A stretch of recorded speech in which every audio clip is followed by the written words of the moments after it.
we're on air. Good evening, friends. If you're a regular, welcome back. Tonight is episode or session number 7, and I hope that you have enjoyed what you've seen. If you're a first-time watcher, I hope that you will enjoy what you're about to see, friends. Stay with us, because we're going to be looking at chapter 8 of the book of Daniel. And as we've explained in the last couple of weeks, we are not doing this in the way that it's laid out in the Bible. We're doing it chronologically. Now, chronologically means we're doing it in sequence of time. So chapter 8 occurs before chapters 5 and 6. So we're following that sequence. The last 2 sessions were chapter 7 part 1 and 7 part 2, and they occurred when Daniel was under Belshazzar, the king of Babylon. And chapter 8 occurs also under the time of Belshazzar. So that's what we're explaining tonight. We're explaining it in the sequence of time, and I hope that you will find it interesting. And time is the important theme in this week's presentation, because up to now, God hasn't given Daniel any idea of timelines, of how much time is involved in things. He's given an overview, but at no time did he give Daniel, up to this point, has he given Daniel the opportunity to understand the actual time involved. Does that make sense? I hope so. Let's put up on the screen our timelines, and you can see our presentation started in 605 BC when Daniel was taken captive. In 602, Nebuchadnezzar had a dream, and then 55 years later, Daniel is given the same vision, but with different symbols involved. So tonight we're going to look at Daniel chapter 8. And you can see on the timeline, the Babylonian Empire went from 605 BC to 536 BC. So where is tonight's chapter going to fit on that timeline? Well, it's going to fit in the 3rd year of Belshazzar.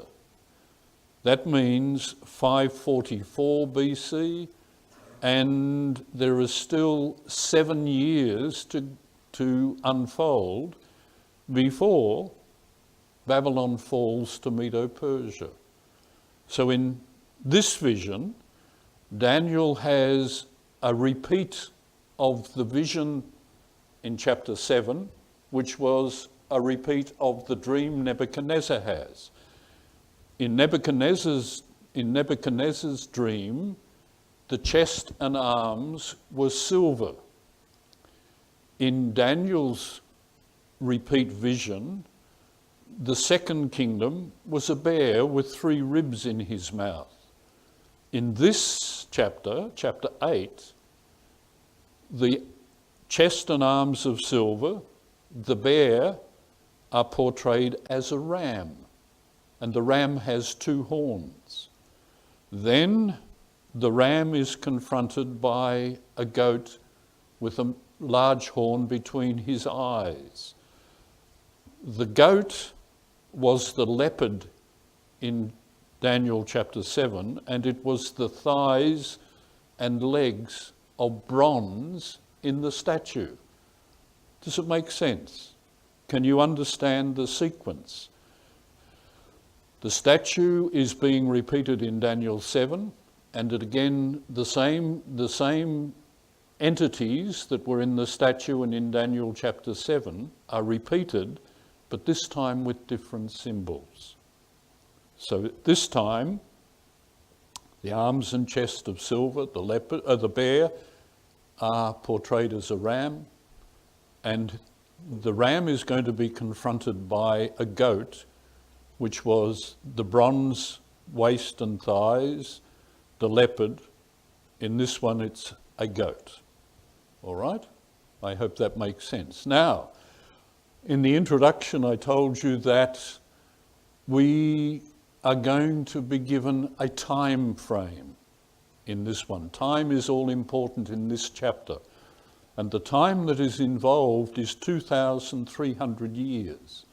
We don't know when it starts, and we don't know when it finishes. But God gives Daniel a time of 2,300 years.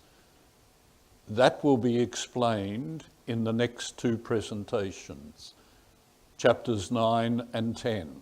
But before we get to 9 and 10, we're going to go back and look at 5 and 6.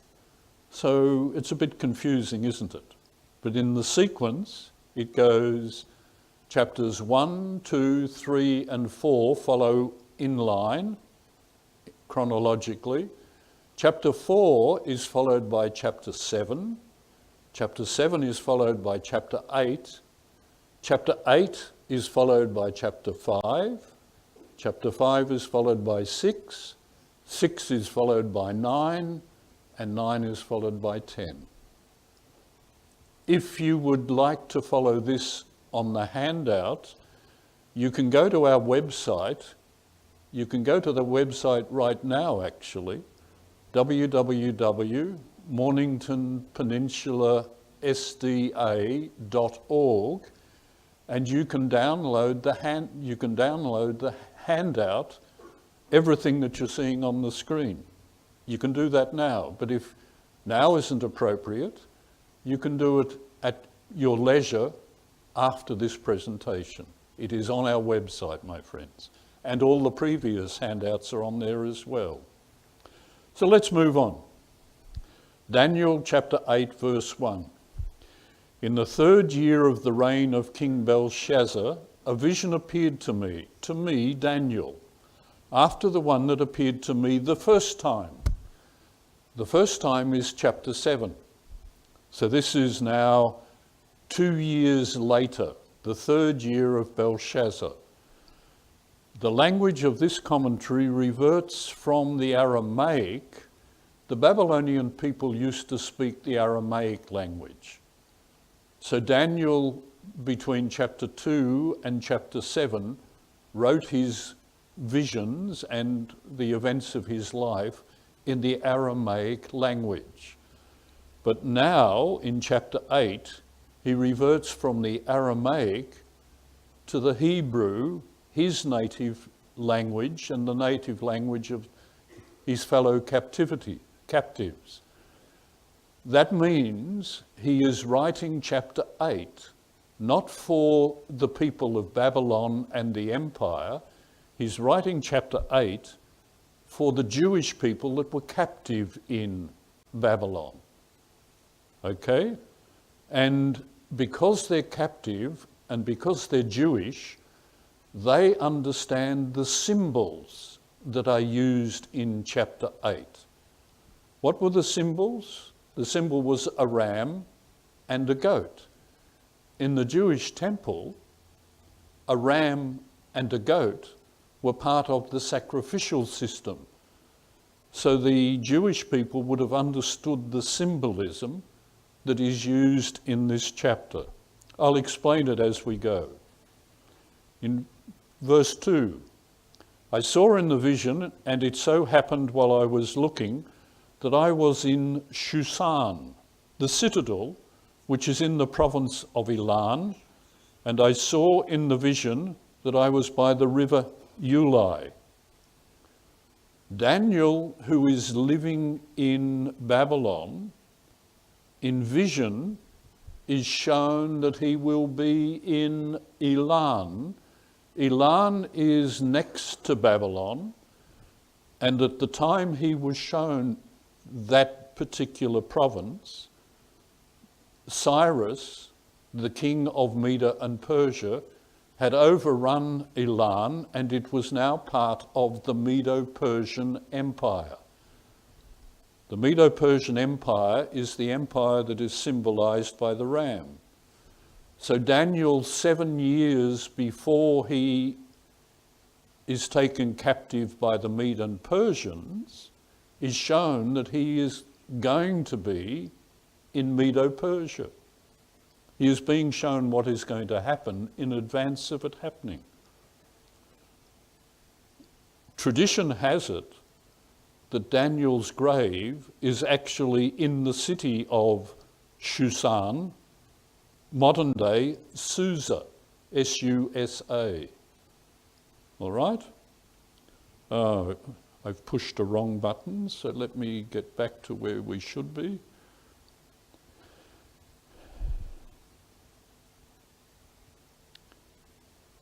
Okay, here's a graphic of it. You can see what is green on the graphic is the Babylonian Empire.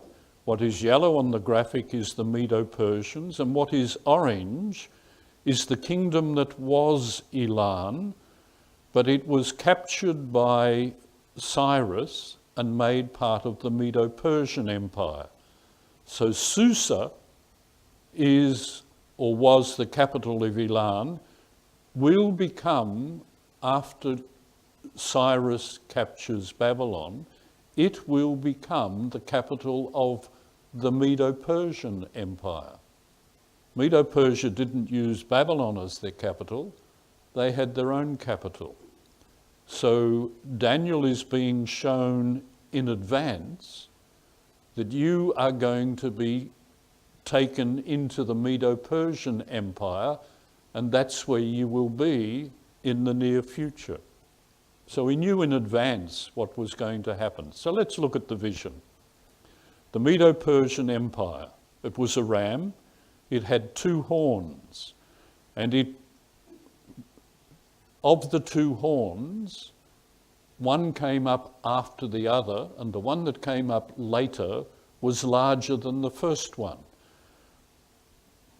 Well, or higher than the first one. The Medo-Persian Empire was much bigger than the Medo Empire was much bigger than the Persian Empire. But when Persia took over and controlled Medo and Persia, it was much greater than the Medo Empire. Making sense? I've said that 3 times. That's probably enough, isn't it? All right. Let's show you what the empires were like around the time we're talking about. You've got Egypt, you've got Babylon in the green, the dark green, and you've got the yellow, which shows Medo, and Persia at that time is part of the Medo Empire. And let me show you, this is the size of the Persian Empire, and next to it was the Sumerian or Susanian Empire, Elam, and that on our previous chart. So you get an idea that Persia, the smaller one, when it took over Medo, became greater than the Median Empire by itself.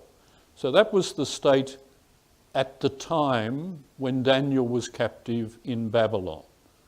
All right? And this, verse 4 it says, I saw the ram pushing westward, northward and southward, so that no animal could withstand him, nor was there any who could deliver from his hand.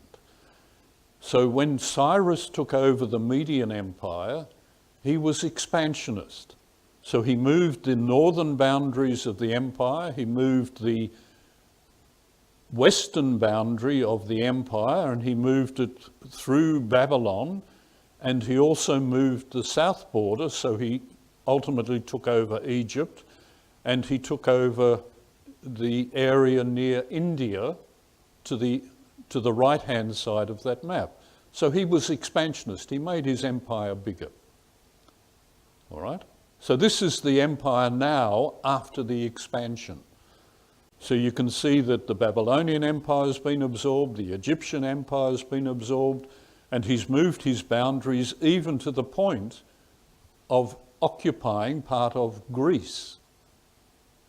And the fact that the Persians occupied part of Greece prompted them ultimately to fight back, to attack back and reclaim their land, but also remove the threat of the Median-Persian Empire. Okay, so Cyrus did according to his will and he became great. Then the vision goes on and it says, "And I was considering, suddenly a male goat came from the west." The west means that it came from the Mediterranean side towards the east. So it's telling you that it's coming from the area of Greece and it's moving towards Medo-Persia and Babylon. And it came across the surface of the whole earth without touching the ground, and the goat had a notable horn between his eyes. The notable horn was Alexander the first king. He was the one that established the kingdom. All right? So there's a few legends about Alexander. And the one that I've got on the screen is about the Gordian knot. There was an ox cart that was tied to a post in Lycia. Greece is next to Lycia. Lycia is next to Medo-Persia. So he has moved from his land in Greece and he's now in Lycia. And he's been taken to this ox cart that is tied to a post. And the legend goes, whoever unties the knot that holds this cart will rule all of Asia. Alexander had a simple solution. He wasn't going to spend hours trying to undo a knot. What he did was he pulled out his sword and went and sliced it. He freed the ox cart. So legend has it, he was the one that was going to become king of Asia. And over the next 13 years, he became king of all Asia. So he fulfilled the legend. Verses 5 to 7. Then he came to the ram that had 2 horns, which I had seen standing beside the river, and ran at him with furious power. And I saw him confronting the ram. He was moved with rage against him, attacked the ram and broke his 2 horns. There was no power in the ram to withstand him. Remember, Cyrus was able to do whatever he wanted to do and nobody could defeat him. Cyrus has died and the kingdom is now in the control of his descendants, but the descendants had no power to withstand Alexander. And I'll show you something very interesting in a moment or two. But it is interesting that Cyrus, nobody could resist Cyrus. When Alexander came on the scene, nobody could withstand Alexander. So does this happen by chance, by luck? Or is this something of an events happening on a larger scale with some control over them? Let me leave that with you. But he cast him down to the ground and trampled him, and there was none that could deliver the ram from his hand. Alexander was going to defeat the ram no matter what. And let me show you some statistics. Darius III's army is reputed to be anywhere between 200,000 and 1 million men. And when I was reading an account of this at the time, the person that wrote the account said, the hills were alight with campfires at night. Wherever you looked, there were campfires. So there was an army of considerable size. Alexander's army, on the other hand, was 35,000 men. How do 35,000 defeat 200,000 or even up to 1 million, you would feel that the statistics and logic says Darius will defeat Alexander. Let me show you what happened. All right? Some graphics. This is the Medo-Persian army, and we've got the Grecian army. And the comparison in size is probably somewhere close to what it was. A great massive army confronted by a much, much smaller army. But Alexander had a strategy. And you'll see in the Medo-Persian army that we have located Darius, the king. Alexander's strategy was, when we go into battle, at my instruction, we form into a wedge. And the sole purpose of that wedge is to go straight for Darius. Forget everyone else. Your target is Darius. We're going after Darius, or Darius, as a friend of mine would correct me.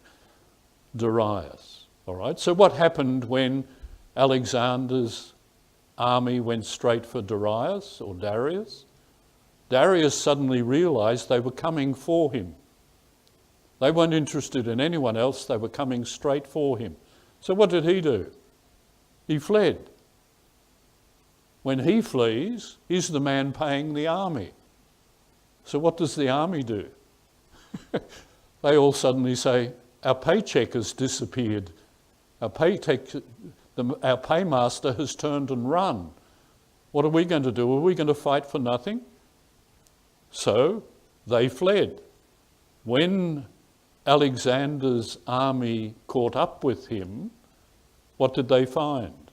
Well, here, to hold you in suspense a little longer, I'm going to give you the description from the 2nd century AD of what happened in the battle. But you'll see from the picture what happened when the Greeks caught up with Darius. When they caught up with him, he was dead. He hadn't killed himself. His soldiers, his own army had killed him. All right? And if you've downloaded the handout, or if you download it tomorrow or in the days to come, and it is there on the website ready for you now, if you download it, it will give you a description of what I've just explained to you. His army was told, when I wield and give you the command, we form into a wedge and we go straight for Darius. And that's exactly what the description describes. They went for Darius, he got scared and fled, and the victory was Alexander's. 35,000 men beating up to 1 million. Alexander then consolidated the kingdom. He actually reduced the size of the Medo-Persian Empire a little, but he included Greece into the empire. So Alexander's empire was almost as extensive as the Medo-Persians, but it had the additional land of Greece added to it. What happened? Well, the ram had become great, but the prophecy tells us, therefore the male goat grew very great. Babylon was a kingdom that was the head of gold, but it's only the 2nd kingdom that became great, the 3rd kingdom became very great, and the 4th kingdom would become exceedingly great. So these are laid out in advance. This is known in advance. Does all of these things happen by chance? Or is God in control of these events? The little horn would grow exceedingly great. So we go from Babylon to Medo-Persia to Greece, and then to the fourth kingdom. And each succeeding kingdom gets greater. If you remember back to chapter 2, there was a statue of 4 different metals. Gold was the most precious metal, and it was the head. Iron was the commonest metal, but it was the strongest. So we go from the weakest to the strongest, from the precious to the least precious. God is using symbols, and the symbols are explaining the principles that would evolve over time. When he became strong, the large horn was broken, and in its place 4 notable ones came up towards the 4 winds of heaven. This text causes some people some consternation. I hope to explain it to you tonight so that you have no consternation. Winds of heaven are talking about the directions that the winds come from: north, south, east and west. All right? So winds can come from any one of these directions, and if they're the winds of heaven, then we'll explain that. And out of one of them came a little horn which grew exceedingly great towards the south, towards the east, towards the glorious land. So we're going to have a little horn that comes out of the 4th kingdom, and it will come from the division of the Grecian Empire. Is that what it's saying? Let me take you one step further. Out of one of them is interpreted as meaning coming from one of the 4 notable horn kingdoms. When Alexander's kingdom is divided into 4, people think that the little horn came from one of those 4 kingdoms. But that's not actually what Scripture is saying. The vision is describing the rise of the little horn, and the timeline makes it impossible to have come from the Grecian Empire. The Grecian Empire is divided into 4, and I'll show you that in a moment, but the little horn doesn't come from the Grecian Empire. It comes from the 4th kingdom that had 10 horns. Remember last presentation, there were 4 beasts. The first was a lion, the second was a bear, the third was a leopard, and the 4th was a terrible beast. And the thing about the terrible beast is that it had 10 horns on its head, and then from among the 10 horns came a little horn. So this little horn doesn't come from the Grecian Empire. It has to come from one of the 4 winds. Out of one of the 4 winds of heaven came the little horn. What do we mean by that? Well, sometimes God presents his symbols in a way that unless you look at it very carefully and consider it, you can get the wrong meaning in that. So let me explain. Winds of heaven mean judgment, all right? In his previous vision, Daniel had seen the 4 winds of heaven stirring up the great sea. Do you remember that we explained to you that a sea in Bible represents peoples, nations, multitudes? So this, when we see the winds of heaven stirring up the great sea, there is strife and conflict emerging from the peoples, nations and kingdoms in and around the Mediterranean area. Because winds in Scripture represent judgment and curses, it is saying that God is allowing strife to unleash itself among these people because these people don't want to live in harmony with each other. They don't want to be part of the family of God. They want to be the people in control. So they go out and they fight and they battle against others so that they can be the predominant kingdom. All right? God was allowing conflict to unfold, but he would direct the outcome of that conflict. All right? That these four beasts are going to be in control until the end of time means that nobody is really going to want to be part of God's kingdom until God brings it to an end. If you want to know more about the curses and the wild beasts, I've given you some Bible texts on the screen, and you can find what the Bible says about winds and curses and judgments in those texts. What Daniel couldn't see at this time was the bigger picture. He was interested in Babylon and his people in captivity, and he wanted his people to come out of captivity and go back and establish the nation of Israel again. That's where his interest was. Daniel, in his first vision, chapter 7, was concerned about the fourth beast, and in particular the little horn who made war on the saints of God and prevailed over them.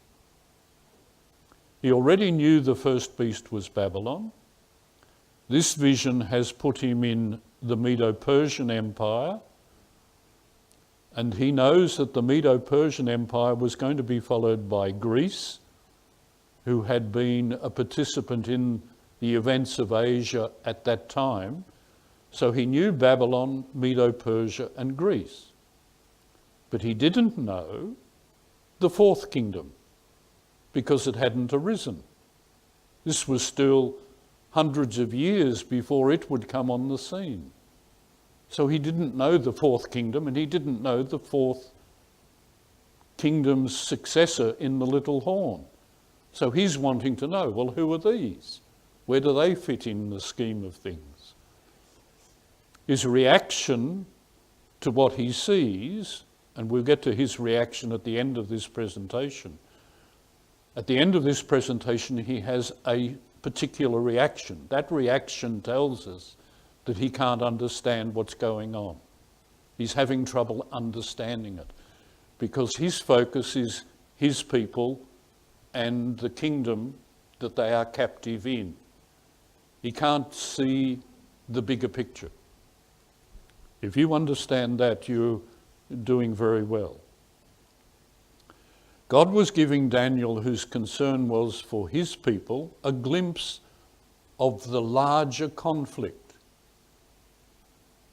We look at the events that happen in the world and we say, well, Donald Trump is trying to control North Korea and North Korea is kicking back and that, and we get concerned about these events. We get concerned about what's happening in Iran and other places. But in the end, these are just minor incidents in the bigger picture. And what's the bigger picture? Well, the bigger picture is that Christ is in conflict with Satan.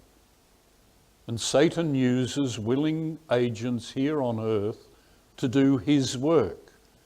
So God is working to counter what Satan's people on earth are doing, so that the outcome in the end will be what God said it would be. So there are two conflicts going on. And if you have trouble understanding God and the conflict that's associated with God, that is Satan, who wanted to actually sit in the place where Christ sits, then this is a way of helping to introduce you to it and understand what is happening. Daniel needed to understand that bigger picture, so God is taking him in little steps towards understanding that. All right? So let's go back and have a look at Satan and the little horn. God uses earthly powers to do, God with a small g. Satan uses earthly powers to do his will, to achieve his purpose. And it says in verses 8 to 12, "And it, the little horn, grew up to the host of heaven." It grew up to the host of heaven. In other words, the little horn is going to attack God's people. "And it cast down some of the host and some of the stars to the ground and trampled them." So the little horn is going to be successful over God's people and some of the stars of heaven. And it goes on and it says, "He even exalted himself as high as the prince of the host." The prince of the host is the leader, the ruler of the host. "And by him the daily sacrifices were taken away, and the place of his sanctuary was cast down." The vision is telling Daniel that Satan's agent here on earth would react against God's people and would actually bring God's people down and trample them, and he would change people's understanding of who God was so that they had the wrong understanding of God and the sanctuary. Let me go a step further, because he says the daily sacrifices. The daily sacrifices were the children of Israel, if they had committed a sin, could take an animal into the temple and they would shed the blood of the animal, and that shed blood would give them an atonement for the sin that they've committed. That's the way they understood it. It wasn't that the blood of the animal did anything, but it was pointing forward to one who would come and his blood would be shed, and he would be the one that gave salvation to the world, to the people living in Daniel's time and to the people living after his blood was shed. He would be the one that made it possible for people to be redeemed, reunited with God. And how does he do it? Well, he casts truth to the ground. So if you are caught in the grip of the little horn, you don't have the truth of God. If you want to understand the truth of God, it is not through knowing the little horn. It is through having a relationship with God. Let me explain. I hope I'm not getting too complicated for you, my friends. Host. Host is a mass of people, especially organised for war, an army. So the host of heaven were people who are willing to go to war for God. What is different between God's army and the army of the little horn? God's army is led by truth. Truth is their banner. Whereas the little horn, error or lies are their banner. Truth isn't their banner. Prince comes from a Hebrew word called sar, and it means head person. It could be a captain, a general, a governor, a prince, a ruler, or lord. It is the person who is in charge. So the prince of the host is the person who is in charge, or the ruler, the lord, of all of those hosts. All right? That becomes very important next in presentation of chapter 9 and chapter 10. We will come back to Prince then. Daniel, who did not know Jesus, was introduced to the prince of the host in this vision, who in other words was the commander of the Lord's army. The Prince of Hosts is the Lord of God's army. At that time, he didn't know the implication of this meeting with the Prince of Hosts. He didn't know who the Prince of Hosts was. But he will, and if you stay with us, you will too, my friends. Daily sacrifices is tamid, and it means the constant, regular relationship that a person has with God. So the little horn is going to take away a personal, constant relationship with God, and he's going to put in place a counterfeit.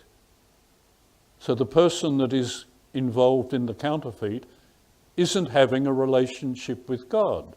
That relationship has been taken away.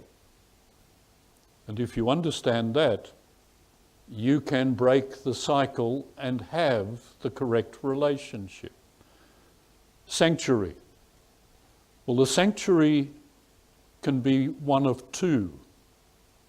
There was an earthly sanctuary and there is a heavenly sanctuary. At the time of Daniel, the earthly sanctuary had been destroyed.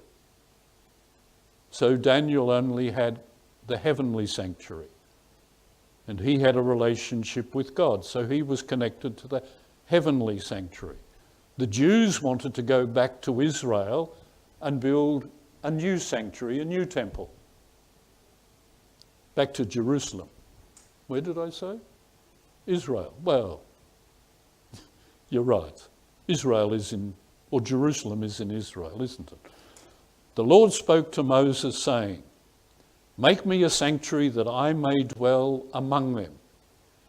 God asked Moses to build a temple, and God would dwell in the temple, and the temple was in the middle of the camp of Israel. You can see in the photo, the camp is spread around the temple. So God was in the middle or in amongst his people.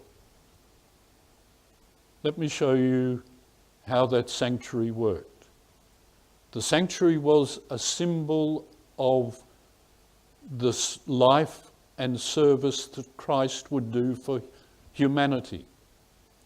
In the earthly sanctuary, the courtyard, the area with the fence around it, that you had to go in through the gates, represented, in that time, Israel, the nation of Israel, because they were the people of God. So if they wanted to have a relationship with God, they went in through the gate into the sanctuary. If they want atonement, if they want to free themselves from the guilt of something they've done, they shed the blood of an animal. That was done in the courtyard.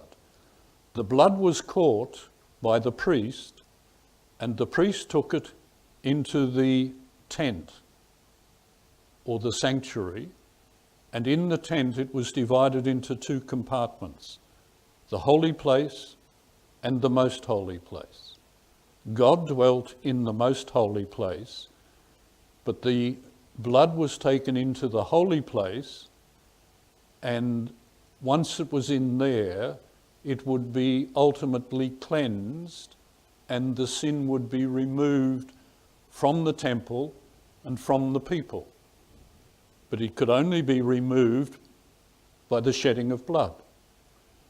So the tent pointed to the coming death of Christ, and then after his death, he would be in the heavenly sanctuary and he would be connected to people on earth through the Holy Spirit, and he would then be the one that would give you the ability to be redeemed from your sins.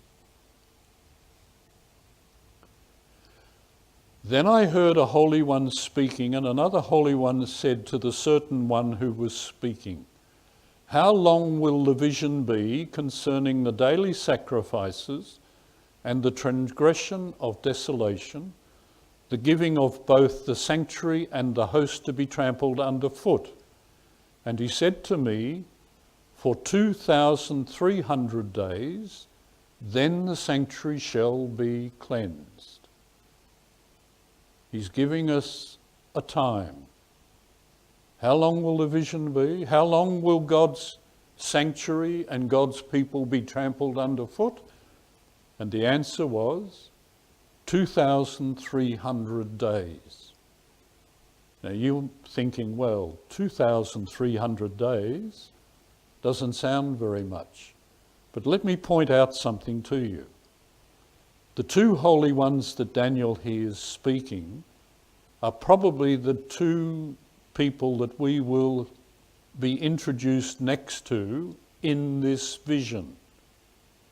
So as we proceed, understand who are the next two people that Daniel meets in this vision.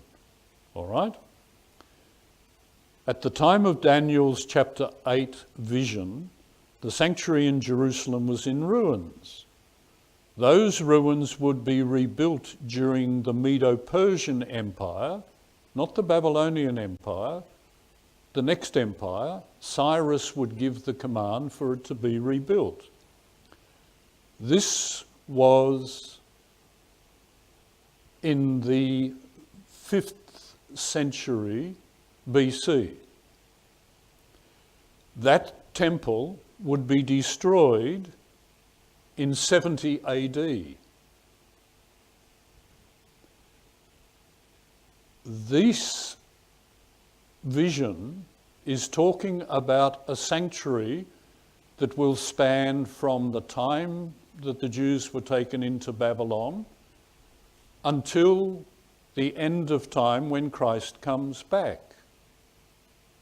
The vision is pointing to that time frame. So is it talking about the earthly sanctuary, or is it talking about another sanctuary?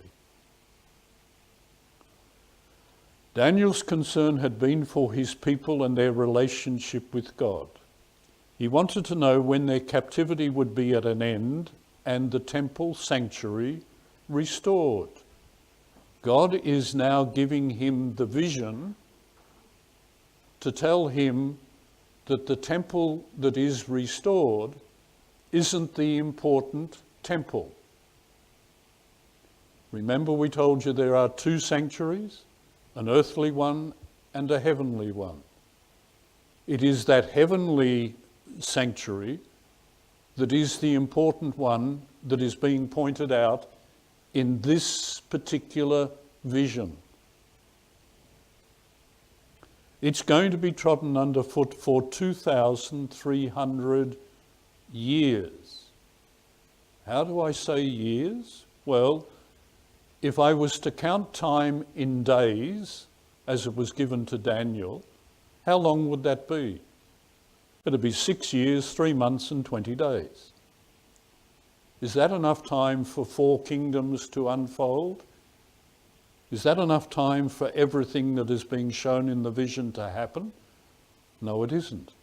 In Bible prophecy, when you come across days, it is talking about years. When the children of Israel were told by God to go forward, cross over the river and go into the land of Canaan and possess it, they held back. They said, no, we need to not do what God's saying. We need to go and look at this land first. So they sent spies into the land, and they travelled through the land, and they came back and they reported to the people. And it took them 40 days to do that, and they came back. When they reported, they gave a report saying the people are too big, the cities are too fortified, we can't go and defeat them. 2 of the spies said, yes, God said we go forward. Let's go forward and let him work for us. But they said, no, no, no, no. Because they had spent 40 days spying out the land, God said, I'm going to have you walk in the wilderness for the next 40 years. So using this principle, that when they say in prophecy days, they mean years. 2,300 days would be 2,300 years. Then it happened when I, Daniel, had seen the vision and was seeking the meaning, that suddenly there stood before me one having the appearance of a man. And I heard a man's voice between the banks of the Ulai, who called and said, Gabriel, make this man understand the vision. Remember I said the next two people you would meet? Who have you got here? Well, you've got one standing in front of Daniel who looks like a man, and then you've got a voice from above the water of the river that says, Gabriel, make this man understand the vision. Who's the most important?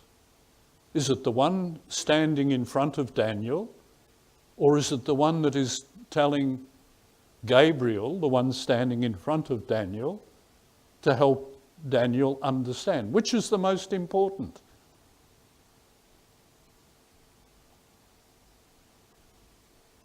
Is it the one with the appearance of the man?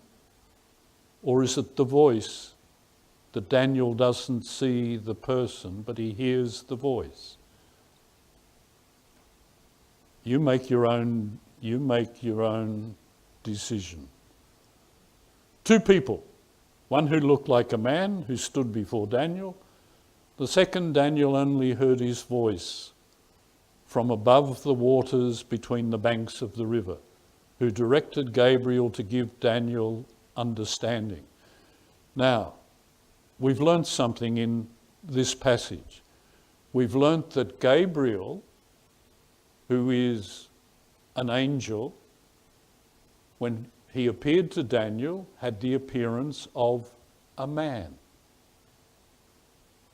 When God created the heavens and the earth, and he made the decision to make man, what appearance did he give to man? He said, let us make man in our image. So man was made in the image of God. Gabriel looks like a man. Could the angels also have been made in the image of God? I think so. All right. If you want to know the answer to the voice above the waters, we will do that in chapter 10. We will give you the biblical answer for the voice above the waters. So he came near where I stood, this is Gabriel, and when he came, I was afraid and fell on my face. But he said to me, understand, Son of Man, that the vision refers to the time of the end. This vision is going to take Daniel right through until the end of time. Okay?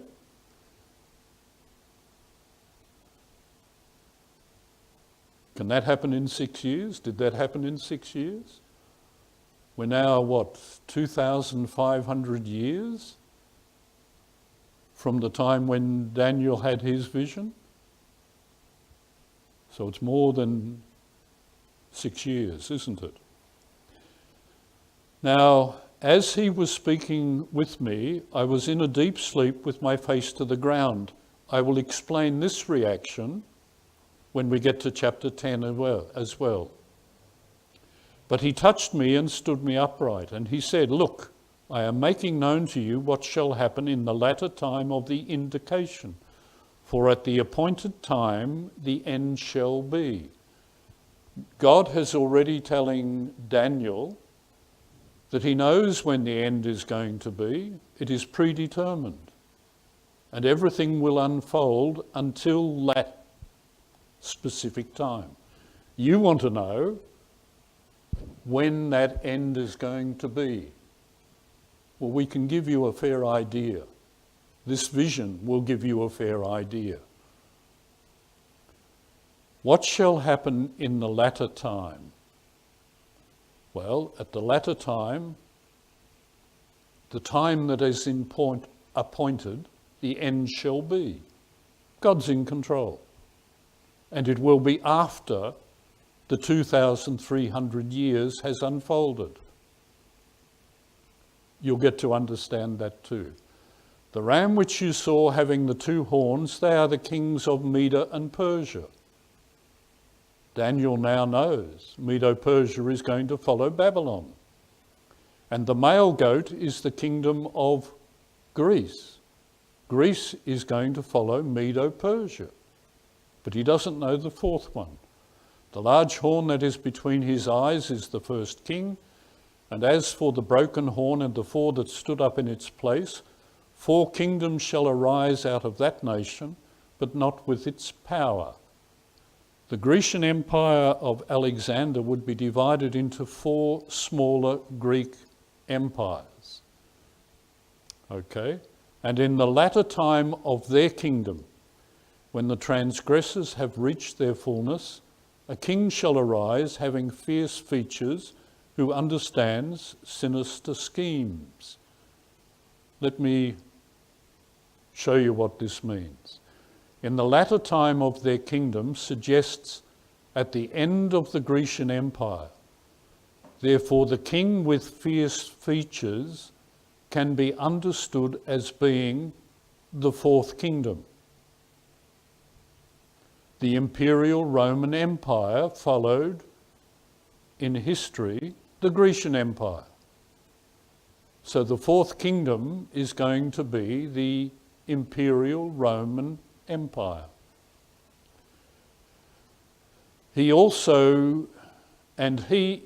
also the little horn described in verses 8 to 12 above, who would arise from that fourth kingdom, because the little horn is in the image of its father. Its father was the imperial Roman Empire, and it will follow the image of its father, the little horn. Through his cunning, now Gabriel explains, through his cunning he shall cause deceit to prosper under his rule. Remember, he was told truth would be trampled, there would be no truth, so lies and deceit would be the foundation. Well, you're being told here that deceit will prosper under his rule, and he shall exalt himself in his heart. He shall destroy many in their prosperity. He shall even rise against the prince of princes, but he shall be broken without human means. If we were to translate prince of princes in the way that I explained to you a few verses ago, Tsar, who is the one who is in charge, and you might remember it when captain, general, so-and-so, prince, ruler, lord. If we were to take that understanding and apply it to prince of princes, we would understand that to be lord of lords. This kingdom is going to try and replace the truth of God with error. He shall rise against the prince of princes, against the Lord of lords. Let me run through quickly 10 identifying points. You tell me which kingdom best fits, which kingdom in history that you know of best fits these criteria. The fourth kingdom follows 3 previous kingdoms predicted and identified by Daniel. It dominates and subdues the whole world. Biblically, those are the kingdoms who know the God of Israel. Remember, God defined the whole world as being the kingdom that knows about him. Originally it was Israel, then it was Israel and Babylon. Then it would become Medo-Persia, Babylon and Israel. Then it would become Greece, Medo-Persia, Babylon and Israel. Each expanding kingdom took the knowledge of God further into the world. Okay? During its reign, it is subject to disintegration into smaller kingdoms. We haven't yet detailed that fully, but you know that the fourth kingdom was going to be divided and have 10 horns. 3 kingdoms, following the disintegration, another kingdom greater than those who came up before it will arise. 10 horns come up, and then from the middle of the 10 horns comes another horn. 3 kingdoms will be overthrown in its rise to power. This kingdom described as he will speak contrary to the truth of God and will claim the right to occupy the place of God. He's going to put himself in the place of God. He will make war on those who know God's truth. It is his intent to change God's biblical law and time. He shall reign for a period of time prophesied by Daniel. His kingdom ultimately will be overthrown, but not by men. If you want to come back and consider these in your own time, and as we unfold this presentation further in the succeeding weeks, you will have all the answers that you want to work out who this kingdom is. And the vision of the evening and mornings which was told is true. Therefore seal up the vision, for it refers to many days in the future. Daniel was told, you're not going to understand this. I'm going to seal it up because it's a long way into the future. In the future, we will unseal it. And how long is many days into the future? Well, it's until the time of the end. And I, Daniel, fainted and was sick for days afterward. I arose and went about the king's business. I was astonished by the vision, but no one could understand it. As soon as Daniel is told this refers to many days in the future, a long time to come, he fainted. And he couldn't understand. Daniel was completely and utterly shaken by the time that God is telling him. The dilemma for Daniel was, Jeremiah had prophesied, your people will be in captivity for 70 years. Then they'll return to Jerusalem and rebuild the temple. He's being told God's people are going to be trodden down for a much longer time. He can't understand. He's got these 2 contradictions, 70 years and 2,300 years. He doesn't know what to do. He can't understand it. He can't understand how God's people are going to be trampled underfoot for that period of time. If you want to know, my friends, if you want to understand this, come and listen next week.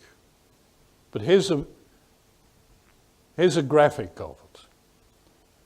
Nebuchadnezzar's dream was a statue and a rock that smashed the statue and crushed it, and the wind blew away all the pieces. And then the rock grew and became a big kingdom that filled the earth. That was followed by the vision that Daniel saw. The same players in the vision, but this time they're animals. And then there was a little horn that came up among the 10 horns on the terrible beast. In chapter 7,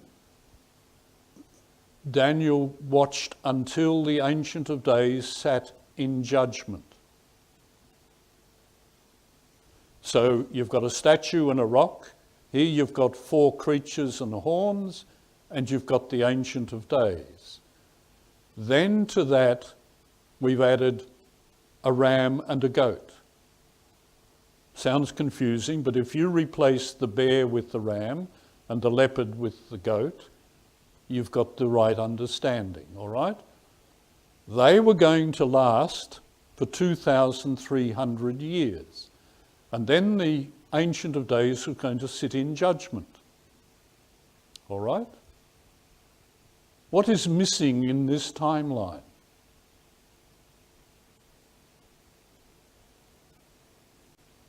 You've had a chance to think, and my clock's running very fast, so I can't give you any more time. So let me tell you, an understanding of the mission of Christ is missing. He's been shown the kingdoms and he's been shown the outcome, but the one he doesn't understand hasn't yet been presented to him. He has yet to understand the coming of the Messiah and Christ. That's chapter 9. That's still 3 sessions away. Come back and join us and we will help you understand. Now let me wrap it all up. In chapter 7, the first year of Belshazzar, Daniel was introduced to the Ancient of Days and one like the Son of Man. Both we understand as Jesus. The Ancient of Days was the God that Daniel and Israel knew. And the Son of Man was the prophesied seed of the woman, which Daniel and the house of Israel at that time couldn't understand. They couldn't understand how God could become the seed of the woman. In chapter 8, the third year of Belshazzar, Daniel was introduced to the Prince of Hosts, which linked Daniel's vision with Joshua. In Joshua it said, when Joshua was by Jericho, that he lifted his eyes and looked, and behold, a man stood opposite him with his sword drawn in his hand. And Joshua went to him and said to him, are you for us or for our adversaries? So he said, no. But as the commander of the army of the Lord, I have now come. Joshua saw the commander of the army of the Lord, the Prince of Hosts. Daniel will be introduced twice more to the prince that Joshua met at Jericho. This is his first introduction in chapter 8. He was introduced in chapter 7, but he couldn't understand. In chapter 8, he is told it's the Prince of Hosts. He will meet the Prince of Hosts twice more. And if you join us, we will take you to those introductions. Nebuchadnezzar's dream and the visions of chapter 7 and 8 were telling Daniel that the house of Israel had forsaken their covenant agreement with God and their relationship had been suspended, having passed to individual believers. How is this known? The powers prophesied were described as wild beasts, and the timeline of 2,300 years meant Israel for that time was unlikely to re-establish the previous relationship they had with God. This will all become clear in chapter 9. God would, during that period, invite those Israel had shunned to enter into an individual covenant relationship with him. You can have a personal relationship with God if you seek after the truth of God. Before establishing an agreement with the shunned of Israel, God would fulfill all he said he would undertake before the house of Israel forsook its obligations, and God bound up their agreement. This meant for a short time Israel could redeem itself, yet the prophecies say they won't do that. They had a chance to be the chosen people again, but they didn't take it. Next week, I've made a mistake, haven't I? Next week isn't Daniel chapter 9. Next week, Daniel chapter 5. So where you see 9, turn it upside down and make it into a 5. Would you do that? My friends, a chapter that causes a lot of people trouble in trying to understand it. I hope that we have made some sense of it. If you want to make more sense of it, download the PDF handout of the slides that we have presented tonight, and you can read it at your own time and in your own leisure and study it with your Bible. Next week, we're going to the fall of the Babylonian Empire, Daniel chapter 5. Come and join us. We'd love to have your presence with us. The one not to miss is chapter 9 in 3 weeks' time, and the one that follows that, chapter 10, which brings the whole thing into the light. 9 and 10 are the crucial chapters in Daniel. I hope to see you next week. Thank you for your time.